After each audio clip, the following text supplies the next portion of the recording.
Okay, let's go again. Okay, a bit active today. Didn't mean to play so many games, but we're doing it. What about knight c6? No.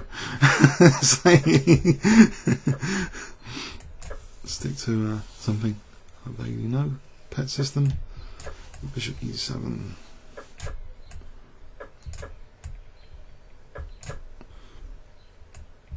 So a6 and g5, clearly white's busted after this. But, little joke.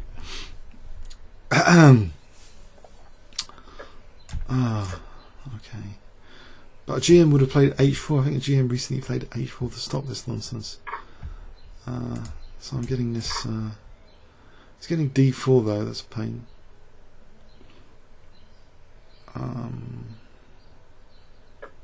I don't need to play g4 right now though, do I? So could just develop maybe bishop d7 instead of b5. I want to be careful about c5. That's often proved weak. Unless g4 has a purpose here. I know bishop d7. The bishop's on the diagonal. I don't know. Queen c7. What about queen c7 first? But there might be knight b3.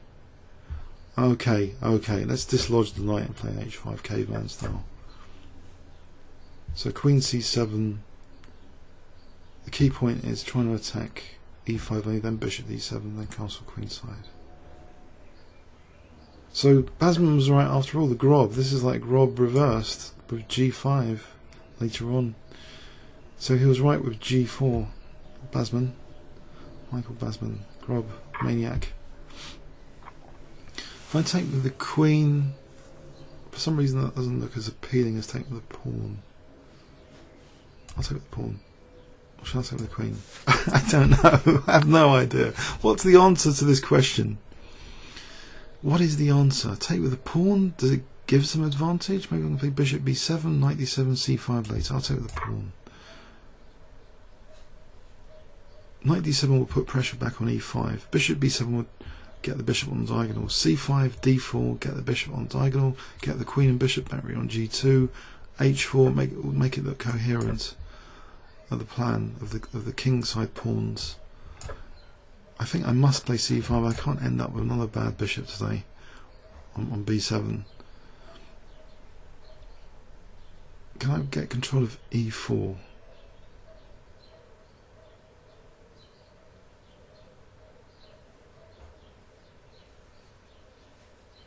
Is he going to take? Give himself an isolated pawn or two. I could play c4 here. Maybe b5, a5. Keep things closed. Release the tension, but there's no central tension. I haven't got pressure on d4.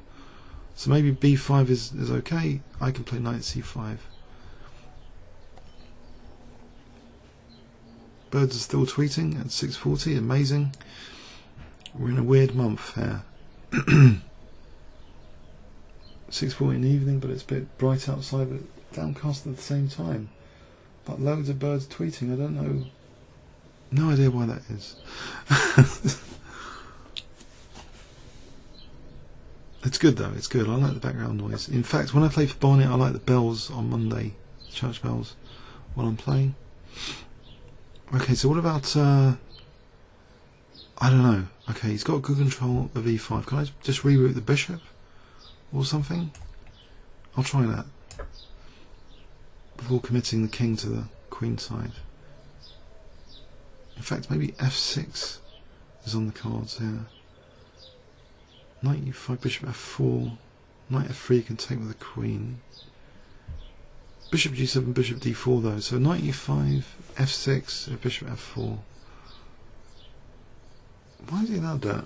Because bishop d4 here. Okay, let's just play calmly. Let the bishop go to d4. Fine. No problem. Can the knight go to g6? Can I castle queenside? Because b5, a5, a5, bishop c6 with a queenside sill. So maybe I can castle queenside here. Still got pressure on e5. What about h4? Sack the pawn, rook g8. Okay, b5, a5. a5 bishop c6 for a blockade. Hoping this is right. What about trying to win the a-pawn? No, I'm losing my a-pawn. Oh dear. Oh dear. What about f6 to try and liberate the queen and bishop? Otherwise they're doing nothing. Knight's on c5 at the moment. So f6, I lose e6. What about rook e8 to play f6? No immediate threats after that. Keep the rook on this one on the d file.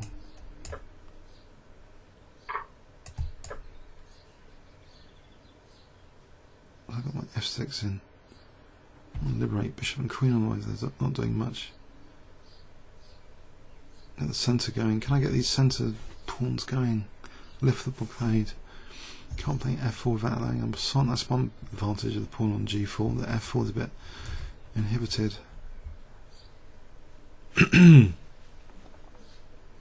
Bishop g6, rook e7, I guess.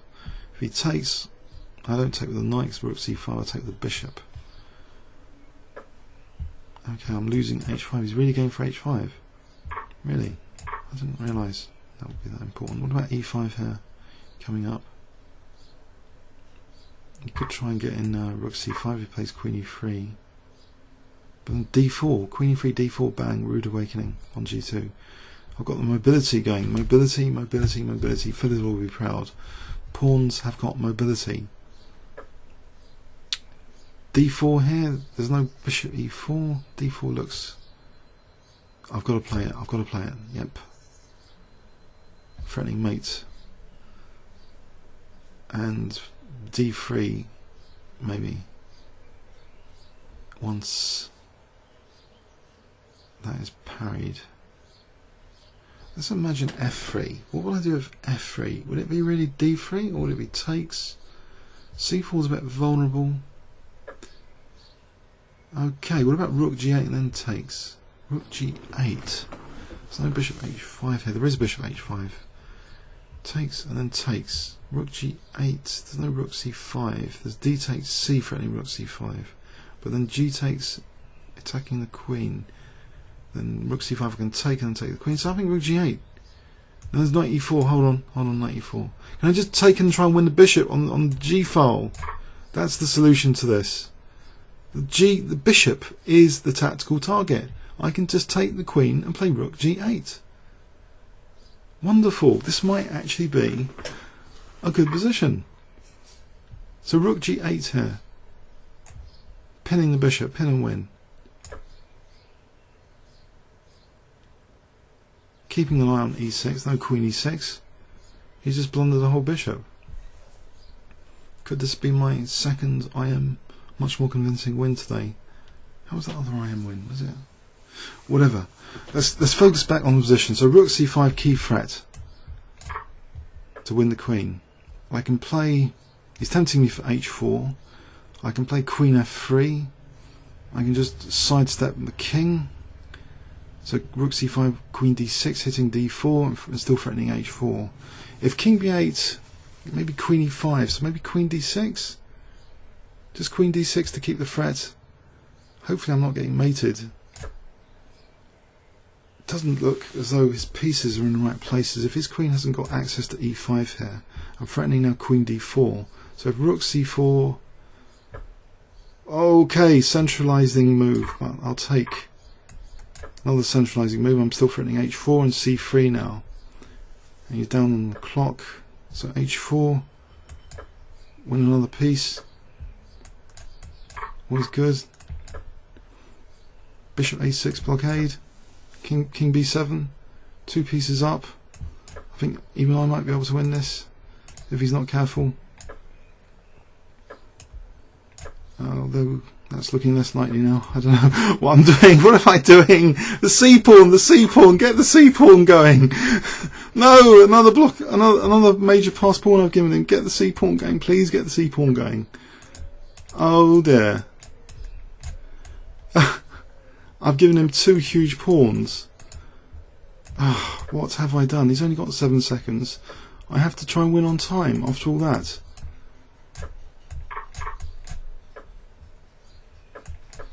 Let's take on B6.